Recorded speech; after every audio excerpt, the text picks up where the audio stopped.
నన్ను బలపరచు క్రీస్తు యందు నేను సమస్తము చేయగలను. దేవుడు మన పక్షమునుండగా మనకి విరోధి ఎవడు? ఆమేన్. ప్రార్థించుకుందాం.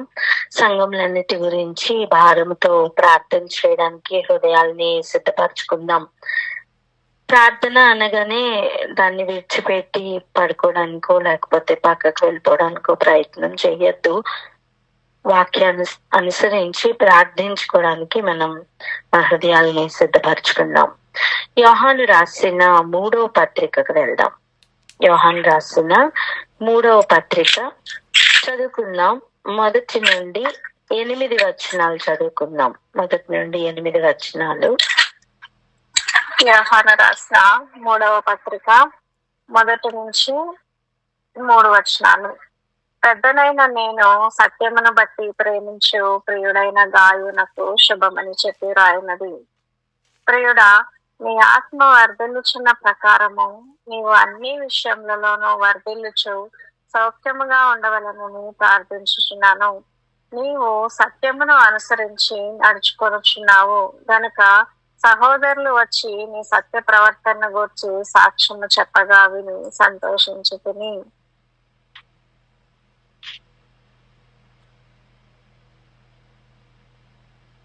8వ వచనం వరకు అన్నారు. 8 వరకు. నా పిల్లలు సత్యమును అనుసరించి నడుచుకొనుచున్నారని వినట కంటే నాకు ఎక్కువైన సంతోషము లేదు. ప్రియుడా, వారు పరదేశులైనను సహోదరులుగా ఉన్న వారికి నీవు చేసినదెల్లా విశ్వాసికి తగినట్టుగా చేయుచున్నావు. వారు నీ ప్రేమను గూర్చి సంఘం ఎదుట సాక్ష్యమిచ్చిరి. వారు అన్యజనుల వలన ఏమీ తీసుకొనక ఆయన నామము నిమిత్తము బయలుదేరిరి గనక దేవునికి తగినట్టుగా నీవు వారిని సాగనంపిన ఎడల నీకు యుక్తముగా నుండును. మనము సత్యమునకు సహాయకులగునట్టు అట్టి వారికి ఉపకారము చేయ బదులమై ఉన్నాము. హల్లెలూయా. ఈ మాటలందరి అన్ని సంఘముగా ఏర్పడి సంఘములో ఎదుగుతూ అనేకులను నడిపిస్తున్న వారికి చెప్తున్న మాటలు. గాయనకి డైరెక్ట్ గా సత్యమును బట్టి ప్రేమిస్తున్న ప్రియుడైన గాయనకు శుభమని చెప్పి రాస్తున్నాడు లేఖ. ఎవరండి? యోహాను గారు. అప్పటి కాలంలో ఆయా పరిస్థితుల్ని బట్టి పత్రికలు మాత్రమే రాసుకునేవాళ్ళు. కమ్యూనికేషన్ అంతగా వాళ్ళకి అప్పుడు లేదు. ఇప్పుడు చూడండి, కమ్యూనికేషన్ ఎంత ఈజీ అయిపోయింది. నువ్వు ఒక విషయం ఎవరికైనా చెప్పాలంటే మెసేజ్ పెట్టచ్చు, చూడాలనుకుంటే త్వరగా వెళ్ళి కలవచ్చు, లేదా అట్లీస్ట్ ఫోన్ అయినా చేయొచ్చు, ఒట్టి వాయిస్ వినొచ్చు, వీడియో కాల్ అయినా చేసుకుని వాళ్ళ ఎక్స్ప్రెషన్స్ కూడా చూస్తూ నువ్వు మాట్లాడుకోవచ్చు. ఇంత ఈజీ కమ్యూనికేషన్ కానీ ఇంత టెక్నాలజీ కానీ అప్పట్లో లేదు. మరి వాళ్ళ భావాలు, వాళ్ళ ప్రతి మాట ఎలా కమ్యూనికేట్ అయ్యేది? పత్రికల ద్వారానే. సో ఈ ఒక్క పత్రికలో యోహాను గారి యొక్క హృదయంలో ఉన్న భావం అంతా అర్థమయ్యే విధంగా ఆ ప్రతి పదములోని ఆయన ఉద్దేశం కనబడుతుంది. పెద్దనైన నేను అనే మాటలోనే ఇక నా మాట విను అని చెప్తున్న ఆ తాత్పర్యం మనకు ముందుగానే కనిపిస్తుంది. రెండవది చూడండి, నీ ఆత్మ వర్ధిల్లుచున్న ప్రకారం నీవు అన్ని విషయముల్లో వర్ధిల్లుతూ సౌఖ్యముగా ఉండవలనని ప్రార్థించుచున్నాను. అయ్యా, నీకోసం ప్రార్థిస్తున్నాను. ఎలా ప్రార్థిస్తున్నాను? ఏమని ప్రార్థిస్తున్నాను? చాలా మంది ఇలా అంటారు, నా కోసం ప్రార్థన చేస్తున్నావా, లేకపోతే నా కోసం ప్రార్థన చేయి అని చెప్తూ ఉంటాం. కానీ ఇక్కడ ప్రార్థనలో వారి రిలేషన్ చూడండి. ఏమని ప్రార్థన చేస్తున్నాను అన్న విషయం కూడా యోహాను గారు క్లియర్ గా చెప్తున్నారు.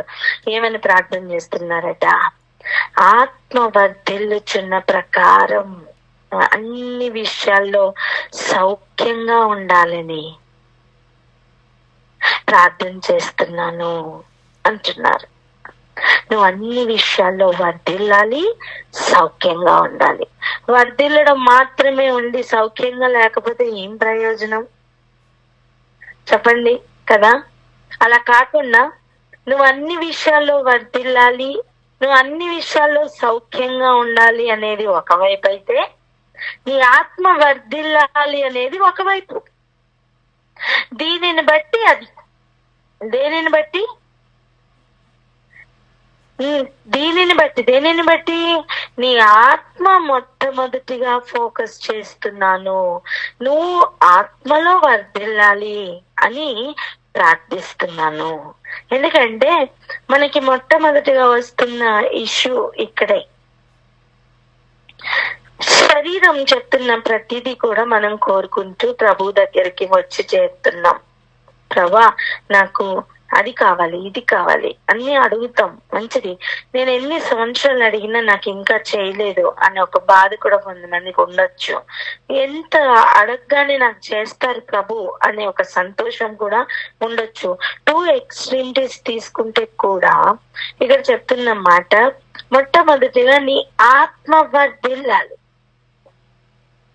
చూడండి, face is the index of mind అన్నారు లోకంలో. అంటే ఏంటి? ముఖము యొక్క ఆ కవళికలు, ముఖంలో ఉండే ఎక్స్ప్రెషన్స్ అన్ని చూస్తే వారి మైండ్ ఎలా ఉందో అర్థమైపోతుంది అని. మనం ఎవరైనా కోపంగా ఉంటే వెంటనే గుర్తుపట్టగలం, చిరాకుగా ఉన్నా గుర్తుపట్టగలం, ఆ ఎక్స్ప్రెషన్ బట్టే కదా. అలా ఇక్కడ ఏం చెప్తున్నారు, నీ ఆత్మ యొక్క ఎక్స్ప్రెషన్ బట్టి నువ్వు అన్ని విషయాల్లో వర్ధిల్లుతావు. సో ఫస్ట్ నువ్వు దేని మీద ఫోకస్ చేయాలి? నువ్వు దేని మీద ఫోకస్ చెయ్యాలి అంటే, నువ్వు దేని మీద ఫోకస్ చెయ్యాలి అని మనకి గ్రహింపులోనికి రావాలి అంటే, ఆత్మ యొక్క వర్ధిల్లడం మీద ఫోకస్ చేయాలి. మనం దేని మీద ఫోకస్ చేస్తున్నాం గమనించండి. మనం దేని మీద ఫోకస్ చేస్తున్నాం? మనం అందులో ఎదగాలి, ఇందులో ఎదగాలి, ఉద్యోగంలో ఎదగాలి, పిల్లలు పుట్టాలి, అవన్నీ జరుగుతాయి. శరీరానుసారంగా అవన్నీ జరుగుతాయి నాన్న. కానీ ఈరోజు పాయింట్ అది కాదు. ఈరోజు అది కాదు పాయింట్. ఈరోజు ముఖ్యంగా మనకు తెలియాల్సిన విషయం ఏంటి అంటే, నీ ఆత్మ అన్ని విషయాల్లో వర్ధిల్లాలి. దాన్ని బట్టే ఎంత వర్ధిల్లితే అంత నీ శారీరకంగా కూడా నువ్వు వర్ధిల్లాలని ప్రార్థన చేస్తున్నా. ఇప్పుడు నేను ఒక పాయింట్ చెప్పనా, ఆత్మ 20% వర్ధిల్లింది. అప్పుడు అన్ని విషయాల్లో సౌఖ్యం గాని, మిగిలిన అన్ని విషయాల్లో ఎదుగుదల గాని ఎంత పర్సెంట్ ఉంటుంది చెప్పాలి? 20% ఉంటుంది. నువ్వు 20% వర్ధిల్లితే ఆత్మలో,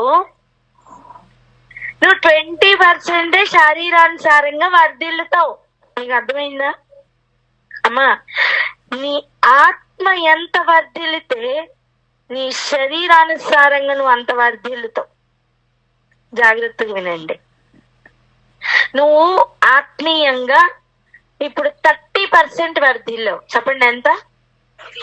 ఆత్మీయంగా ఎంత వర్ధిల్లావు? 30% వర్ధిల్లావు. అప్పుడు నువ్వు శరీరానుసారంగా కూడా ఎంత ఎక్స్పెక్ట్ చెయ్యగలవంటే 30%. వింటున్నారా? ఎంత ఎక్స్పెక్ట్ చేయగలవు? 30% ఎక్స్పెక్ట్ చేయగలవు. మన పరిస్థితి ఎలా ఉంది తెలుసా? ఆత్మలో మనం 10% వర్ధిల్లుతాం, కానీ శరీరానుసారంగా 100% కోరుకుంటూ ఉంటాం. అమ్మా, నువ్వు ఒక్క విత్తనం విత్తావు, నువ్వు ఎంత పంటకు వస్తావు? ఒక 100 బస్తాలకు వస్తావా ఒక విత్తనానికి? చెప్పండి. మరి నువ్వు దేవునికి ఇష్టంగా ఒక్క గడియ కూడా ఉండకుండా నువ్వు మిగిలిన గడియలన్నీ వర్ధిల్లుతానని ఎలా అనుకుంటావు? కాదు. అదే ఇక్కడ క్లియర్ గా రాస్తున్నారు. నీ ఆత్మ వర్ధిల్లుచున్న ప్రకారం నువ్వు అన్ని విషయాల్లో వర్ధిల్లుతావు. అంటే అన్ని విషయాలు ఒకవైపు, నీ ఆత్మ మాత్రం ఒకవైపు. చెప్పండి, నా ఆత్మ కుడి వైపు, అన్ని విషయాలు ఎడం వైపు. ఏది మీ కుడి చేయేది? చెప్పండి. కుడి చేతి పక్కన ఆత్మ, ఎడం చేతి విషయాలు, ఎడం చేతి పక్కన అన్ని విషయాలు. లోకంలో ఇక సంపాదన కావచ్చు, పిల్లలు కావచ్చు, ఎదుగుదల కావచ్చు, ఉద్యోగాలు కావచ్చు, ఇక నీ ఆలోచన ఏదైనా పెట్టు. అర్థమైందా? నువ్వు ఎడం చేతి పక్కన ఎదగాలి అంటే కుడి చేతి పక్కన ఉన్న ఆత్మను ఎదిగింపచేయాలి. అర్థమవుతుందా? ఆత్మకి ఆహారం వాక్యం. చెప్పండి ఏంటి? ఆహారం. మరి శరీరానికి ఆహారం ఏంటి? మనం తింటున్న 3 పూట్ల తిండి. 3 పూట్ల తింటాం. కొంతమంది 5 పూటలు తింటారు, కొంతమంది ఏది దొరికితే తింటారు, కొంతమంది ఏమీ తినరు, 1 పూటే తింటారు. ఎవరి అలవాట్లు వాళ్ళవి. వారి శరీరానికి ఎంత అవసరమో అంతగా ఎదుగుతూ ఉంటారు.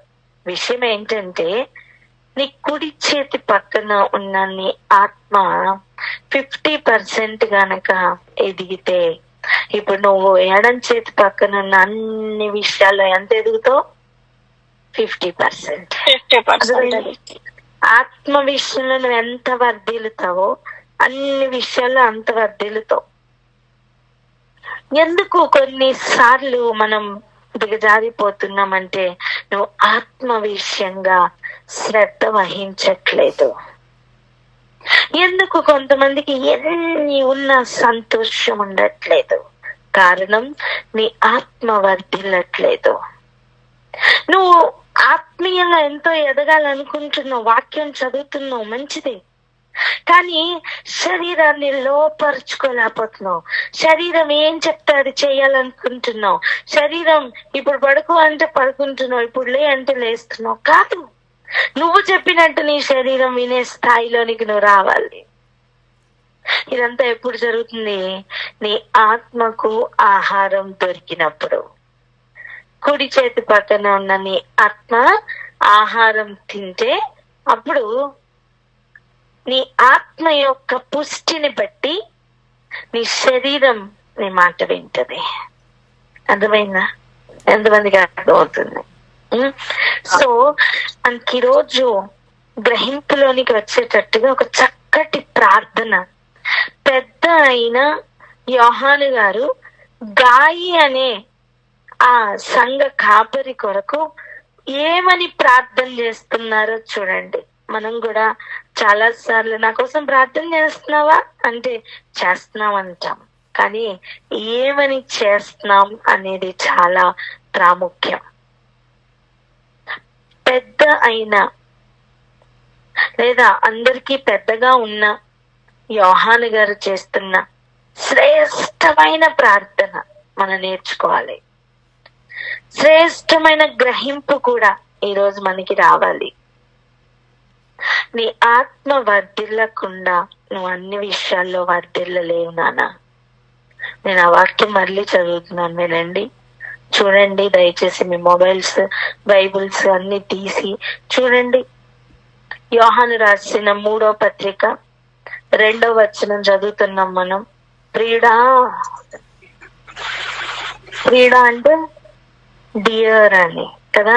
నా ఆత్మకు నువ్వు లేదా నా మనస్సుకు నువ్వు దగ్గరగా ఉన్నావు అని చెప్పినప్పుడు మనం ఏమని పిలుస్తాం? ప్రియుడా. ఏమని చెప్తున్నారు చూడండి.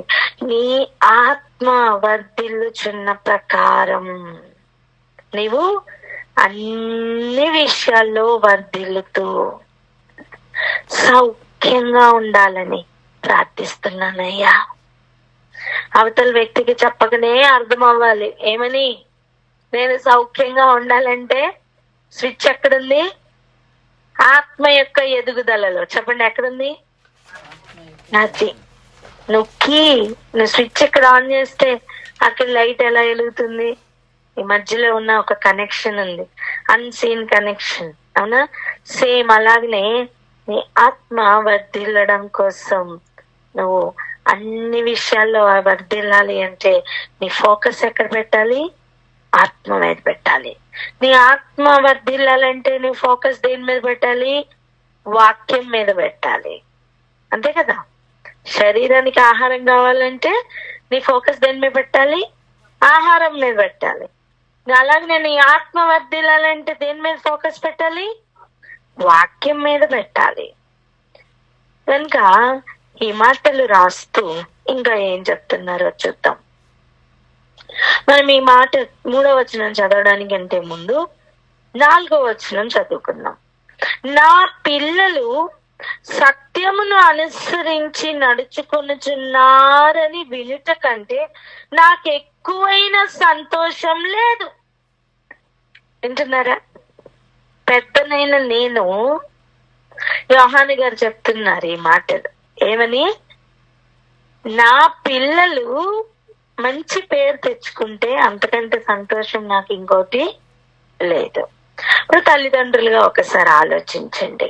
శరీరానుసారంగా మనం తల్లిదండ్రులుగా మనం వారితో ఉన్నప్పుడు అవతల వ్యక్తులు మన భయంను బట్టో మన మీద ప్రేమను బట్టో మన పిల్లలతో బానే ఉంటారు.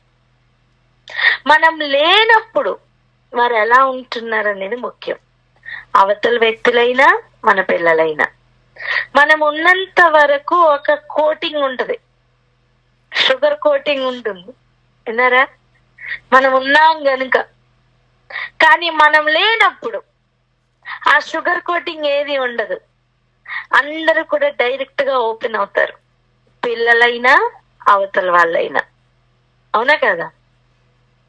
సో మనం ఆ పరిస్థితులు దాటిన తర్వాత, ఆ దినములు ఆ గడియలు దాటిన తర్వాత మనం ఆ విషయాలు మాట్లాడుకుంటుంటే పిల్లలు ఏమేం చేశారు అని అవతల వ్యక్తులు ఖచ్చితంగా చెప్తారు. మీ బాబండి ఇలా చేశాడు అని నవ్వుకుంటారు, మీ బాబు ఇలా చేశాడని వ్యసనపడచ్చు, ఏ ఎక్స్ప్రెషన్ అయినా చూపించచ్చు. పిల్లలు కూడా మనం లేనప్పుడు వారు ఒరిజినాలిటీ బయట పెడతారు. వారి అల్లరి కావచ్చు, వారి మంచితనం కావచ్చు, వారి ఎదుగుదల కావచ్చు, అన్ని కనిపిస్తాయి. ఎప్పుడు? మనం లేనప్పుడు. చెప్పండి, ఎప్పుడు? మనం లేనప్పుడు. అవునా? ఇప్పుడు ఆ గడియలు దాటిన తర్వాత పిల్లల గురించి మాట్లాడుకుంటున్న ఒక అనుభవం ఉంటుంది. అప్పుడు వారు చేసిన పనిని బట్టి ఘనత వస్తుంది. వారు ఏం చేశారో వారు లేనప్పుడు మనకి క్లియర్ గా అర్థమైపోతుంది. అప్పుడు ఆ మాటల్ని బట్టి మనం ఎలా ఫీల్ అవుతున్నాం? సిగ్గుపడుతున్నామా? గర్వకారణంగా ఉంటున్నామా? సిగ్గుపడేటట్లుగా మన ప్రవర్తన ఉంటుందా పిల్లలుగా? గర్వకారణంగా పిల్లలుగా మన ప్రవర్తన ఉంటుందా? 1. 2, పెద్దగా ఉన్నప్పుడు పిల్లల విషయమై సిగ్గుపడే అనుభవంలో ఉంటున్నామా? గర్వపడే అనుభవంలో ఉంటున్నామా?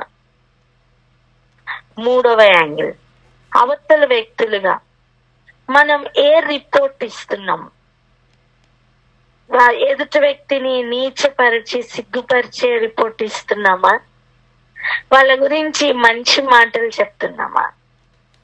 3 యాంగిల్స్ ఈరోజు మనం చూసుకున్నాం. నేను లేనప్పుడు మీరు ఏ పేరు తెచ్చుకుంటున్నారు అనేది ఈరోజు ప్రశ్న. చెప్పండి. నేను లేనప్పుడు అనేది ప్రశ్న. అర్థమైందా? ఈరోజు ఇదే కొంచెం ఆలోచన చేద్దాం.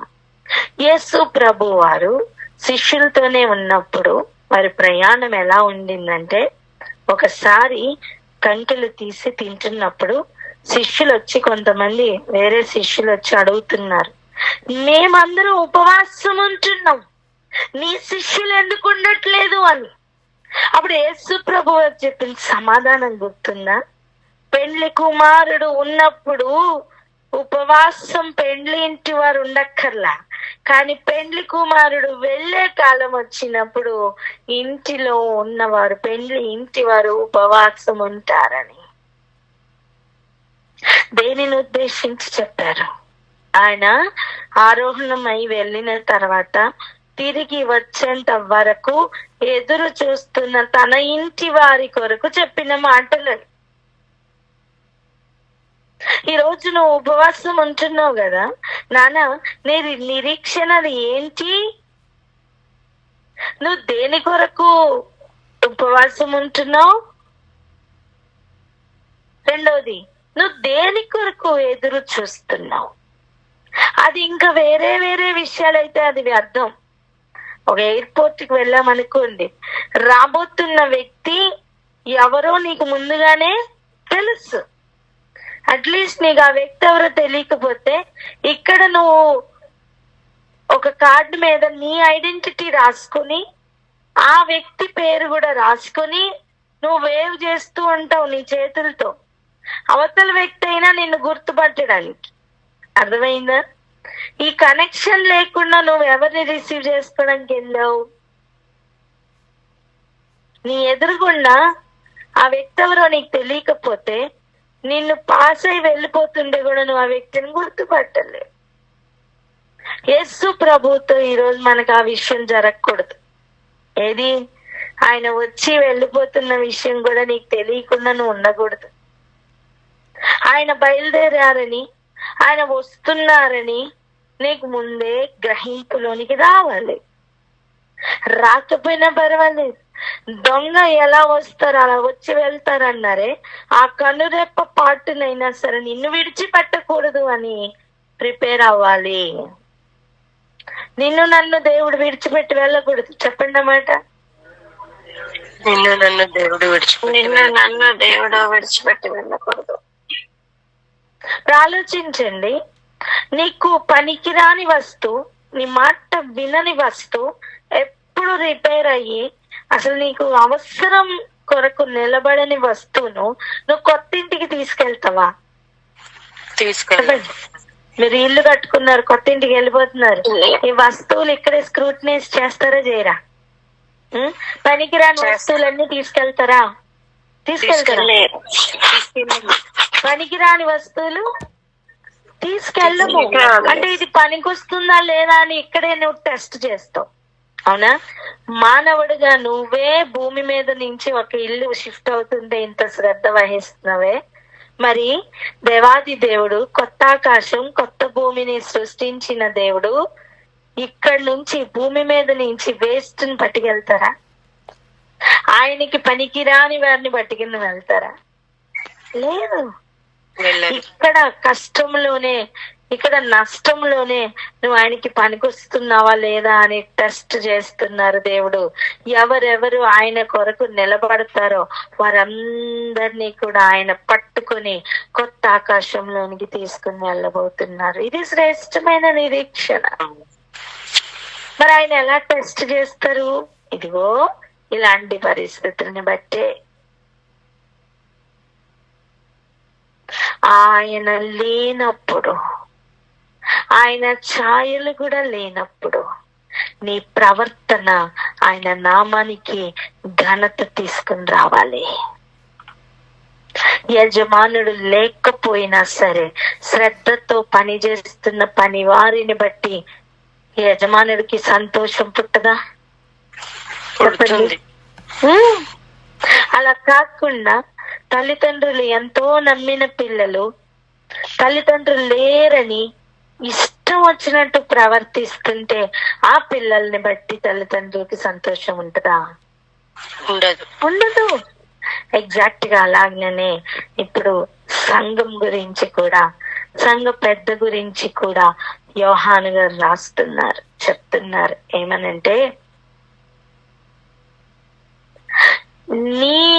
నా పిల్లలు సత్యమును అనుసరించి నడుచుకుంటున్నారని వినడం కంటే నాకు ఎక్కువైన సంతోషం లేదయ్యా.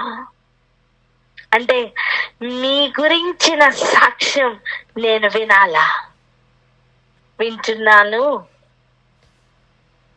నేను ఉన్నా లేకపోయినా మీరు సత్యమును అనుసరించి నడుస్తున్నారు.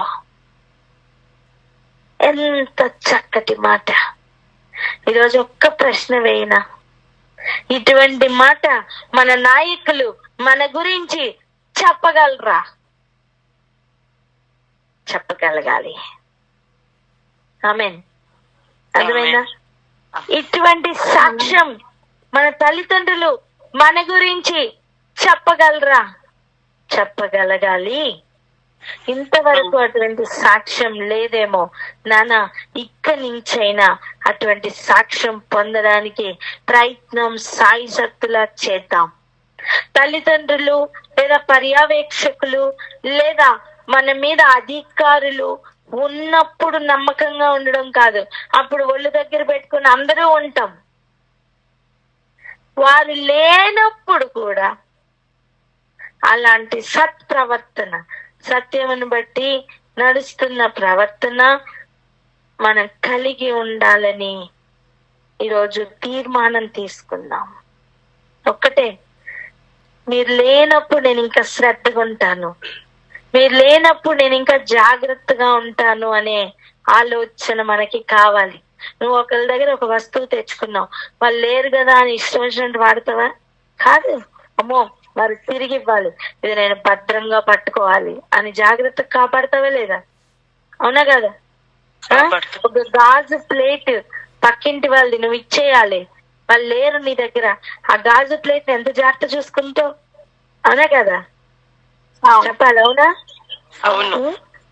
అలాగైతే దేవుడు సంఘాన్ని కూడా ఒక గాజు బొమ్మలా చూస్తున్నారు. మరి దాన్ని ఎంత జాగ్రత్తగా హ్యాండిల్ చేయాలి?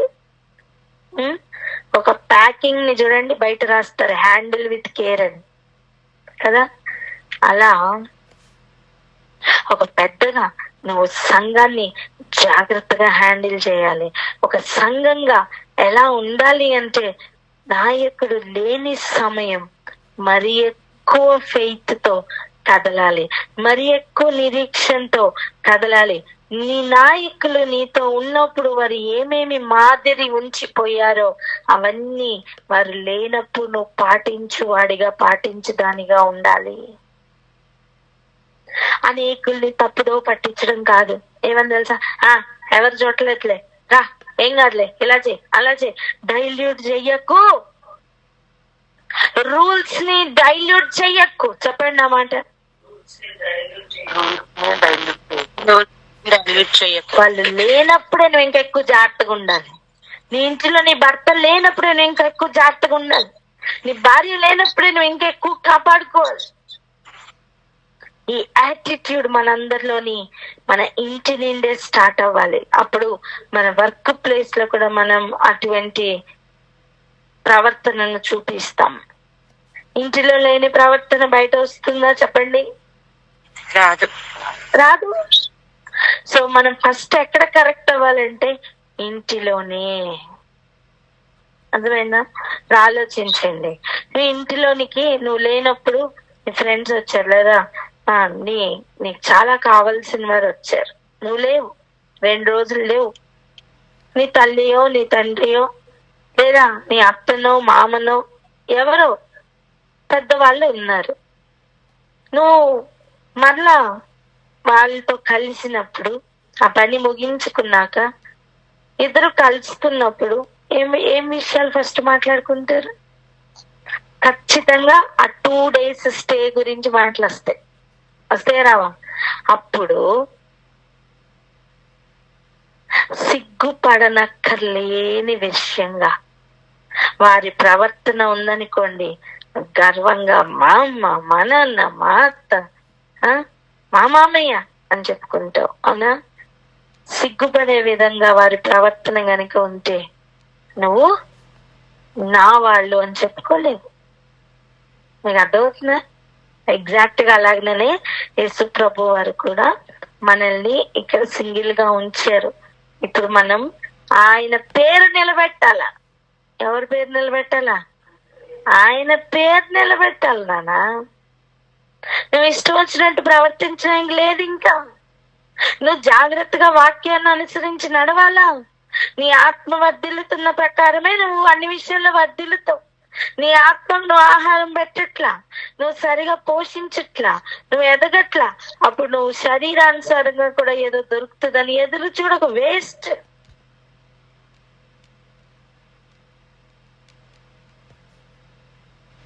మన లోపాలని సరి చేసుకోవడానికి దేవుడు ఈరోజు అవకాశం ఇస్తున్నారు. గమనిస్తున్నారా? గనుకనే ప్రార్థన చేసుకుందాం. సంఘములన్నిట్లో కూడా ఇటువంటి నమ్మకమైన ప్రజలు శిష్యులుగా చేర్చబడాలి. ఆమేన్. నువ్వు ఉన్నప్పుడు నటించే వాళ్ళు కాదు, నువ్వు లేనప్పుడు నిజంగా జీవిస్తున్న వాళ్ళు కావాలా?